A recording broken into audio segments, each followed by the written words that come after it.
11/4/2018 রাত্র আনুমানিক 8 ঘটিকার সময় প্রেমানন্দ দাস নামে এক লোক হরিণা বাজার থেকে তার নিজ বাড়ি পশ্চিম হরিণা যাওয়ার পথে আসাম আগরতলা জাতীয় সড়কে TR-03 যে 0527 মারুতি ইকো গাড়ির চালক তাকে ধাক্কা মেরে প্রায় 1.5 কিলোমিটার মতো হেঁচড়িয়ে নিয়ে যায়।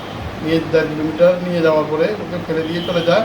যাওয়ার পরে পরবর্তী সময় এলাকার লোকজন এই মৃতদেহকে পেয়ে হাসপাতালে করে এবং গাড়ি চালক কোনো রকমের এই যে আহত ব্যক্তিকে হাসপাতালে নিয়ে চিকিৎসা করার জন্য কোনো রকমের সহযোগিতা করে, ফলে তার বিরুদ্ধে কেস হয়।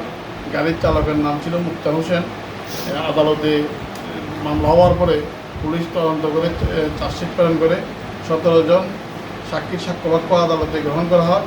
17 জন সাক্ষী বাক্য গ্রহণ করার পর আদালত আজকে মুক্তার হোসেনকে দোষী সাব্যস্ত করে সাজা ঘোষণা করেছে।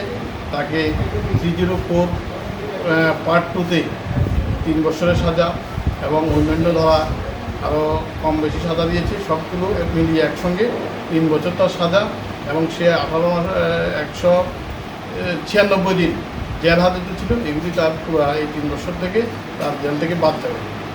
337 এবং 187 MPA।